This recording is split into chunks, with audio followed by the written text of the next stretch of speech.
Hey, hey, salut! C'est la journée de vidéo 2. Oui, oui. Mais là, je m'en allais prendre ma douche. Alors, quand je vais vous la faire tout de suite, je suis monsieur Couleur, je suis auteur, je suis conférencier. Ghislain Larocque, ben oui. Hey, comme vidéo 2, je voulais vous parler aujourd'hui du jugement des autres. Puis pour vous parler des jugements des autres, je vais commencer par vous raconter une belle histoire. Une histoire que j'ai attendue en 2019, qui m'a fait beaucoup, beaucoup réfléchir. C'est un fable de Jean Lafontaine. Oui, c'est le fermier et son petit-fils. Allez voir ça sur Google, là, tapez ça. C'est l'histoire d'un fermier qui dit à son petit-fils, il dit, aujourd'hui, je vais t'apprendre une leçon de la vie.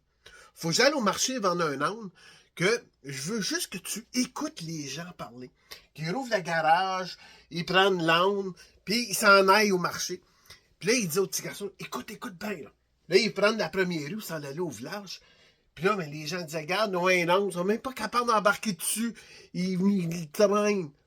Mais le fermier dit à son petit-fils, attends, regarde, on va tourner là au coin de rue. Mais on va embarquer les deux dessus. Les deux embarquent dessus, puis ils s'en font, puis ils font l'autre coin de rue. Regarde-les, là! Ils sont bien trop pesants, ils sont deux dessus, ils vont l'écraser, on va être obligé d'appeler la sécurité envers les animaux. Puis là, mais il continue ça, puis il tourne le troisième chemin, puis là, il dit au petit garçon, il dit, reste dessus, moi, je vais tirer l'âne. Donc, le petit garçon reste dessus, puis le fermier tire l'âne. Là, les gens, ils disaient, là, écoute, puis là, les gens, ils disaient, regarde-les, petits jeunes. Aucune reconnaissance envers les personnes âgées. C'est le fermier qui doit tirer l'âne, puis lui, il en profite, puis il est dessus. Puis là, mais il tourne la dernière rue pour s'en aller au magasin. Puis là, il dit au petit-fils, on va faire confrère, c'est moi qui vais embarquer dessus, puis c'est toi qui vas tirer. Puis écoute encore les gens, qu'est-ce qu'ils vont dire. Que le petit-fils débarque de l'âne, puis le monsieur, le fermier, embarque dessus, puis le petit-fils commence à tirer l'âne, là, les gens ils disent, regarde-les, là. Aucun sens, il se fait traîner par un petit jeune.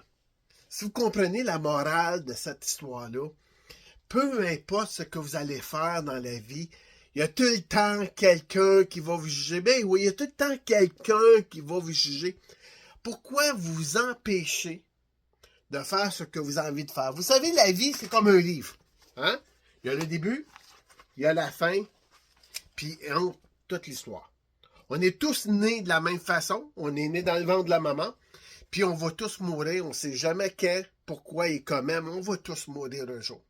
Entre ça, c'est vous qui décidez de faire.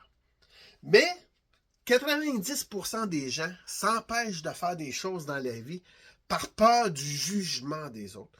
Moi, je l'ai compris par cette fable-là en 2019. Puis depuis 2019, j'ai décidé de vivre ma vie. J'ai décidé de faire des choses que j'ai envie de faire. J'ai pas besoin de me lever le matin et frapper le cadran en disant « encore une journée aujourd'hui ». Non, je fais ce que j'ai envie de faire. Puis je me fous ce que les gens pensent. Moi, j'en ai fait. Puis j'en profite. Puis je veux que vous faites la même chose. À partir de demain, là, on est jour 2, là.